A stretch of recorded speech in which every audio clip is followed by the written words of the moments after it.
Hello friends and very warm welcome to Chicky's Biology, another video. In this video today we will discuss about overview of transport across plasma membrane. आज हम लोग अपने इस topic पे बात करेंगे और आप मेरे साथ में इस वीडियो में स्टार्टिंग से लेकर एंड तक कनेक्ट जरूर रहें।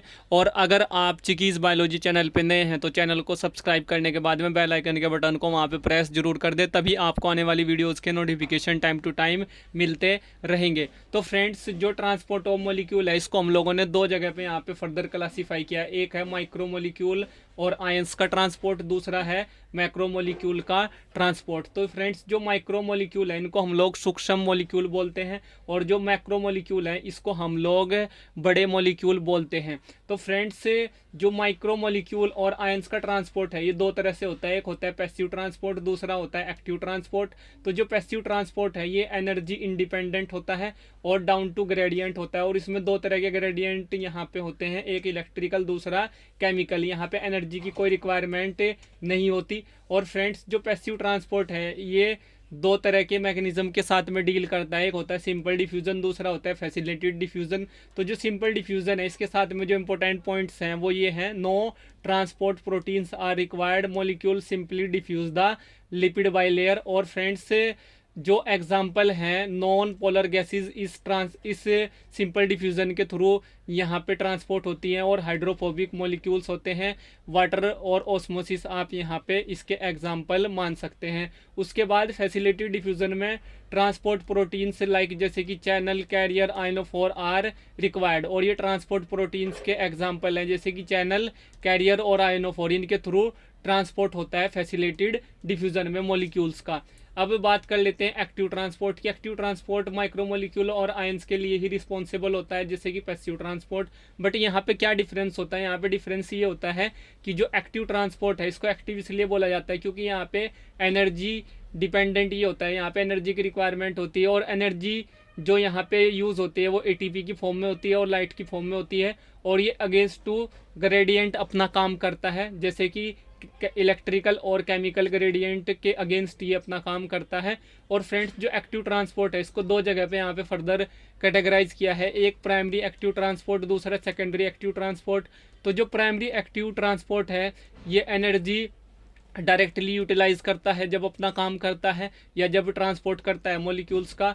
ट्रांसपोर्ट प्रोटीन्स जो है इसमें जैसे कि कैरियर को ट्रांसपोर्ट ऑलवेज रिक्वायर्ड, सॉरी ये यहाँ पे इंपॉर्टेंट पॉइंट है। और जो सेकेंडरी एक्टिव ट्रांसपोर्ट है ये एनर्जी इनडायरेक्टली यूटिलाइज करता है। प्राइमरी एक्टिव ट्रांसपोर्ट एनर्जी को डायरेक्टली यूटिलाइज करता है, सेकेंडरी एक्टिव ट्रांसपोर्ट एनर्जी को इनडायरेक्टली यूटिलाइज करता है।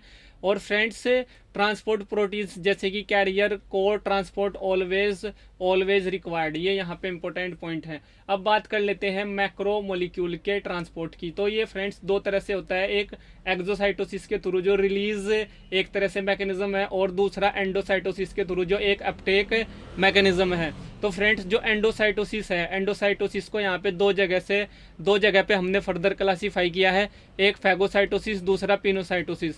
तो जो फैगोसाइटोसिस है ये सेल ईटिंग प्रोसेस होता है और ये performed by specialised cell, example neutrophil और मैक्रोफेज। दूसरा सिलेक्टिव अपटेक होता है इसमें और रिसेप्टर मीडिएटेड एक तरह से ये रहता है।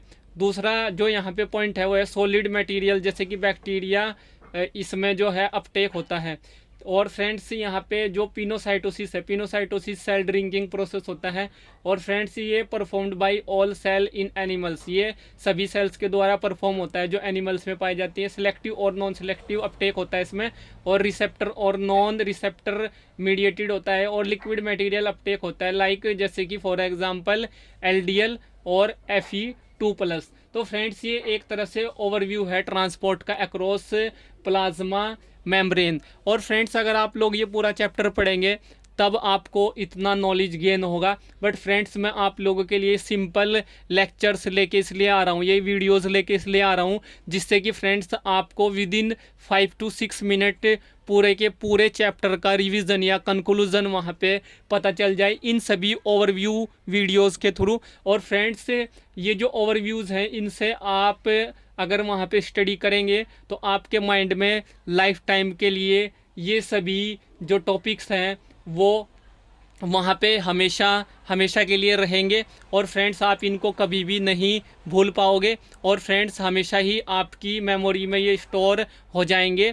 तो फ्रेंड्स इसलिए ये वीडियोस मैं आपके लिए लेके आ रहा हूँ। अगर आप आगे भी इसी तरह की वीडियोस या लेक्चर्स चाहते हैं तो आप मुझे बता सकते हैं कमेंट बॉक्स में, इस वीडियो के कमेंट बॉक्स में। और चैनल को सब्सक्राइब जरूर करें और बेल आइकन के बटन को प्रेस करना बिल्कुल भी न भूलें, तभी आपको आने वाली वीडियोस के नोटिफिकेशन टाइम टू टाइम वहाँ पे मिलते रहेंगे। और हम लोग आगे भी बहुत सारे ओवरव्यू के बारे में बात करेंगे जो हमारे बायोलॉजी से रिलेटेड हैं या बायोसाइंसिस से रिलेटेड हैं। और जितने भी हमारे बायोलॉजी के स्टूडेंट्स हैं, वो किसी भी स्ट्रीम के स्टूडेंट हैं, बायोलॉजी फील्ड के अगर वो स्टूडेंट हैं, तो ये वीडियोज़ उनके लिए बहुत ही हेल्प वहाँ पे प्रोवाइड कराएंगी, और मुझे ऐसा विश्वास है। तो फ्रेंड्स आप भी जो है मेरे साथ में कनेक्ट रहें, आप भी मेरे साथ में जुड़ें और मुझे मोटिवेट करें, चैनल को सब्सक्राइब करें, और इन सभी वीडियोस को अपने फ्रेंड्स को, अपने कलीग्स को, अपने जूनियर्स को आप शेयर करें, ज़्यादा से ज़्यादा लाइक करें। Thank you friends.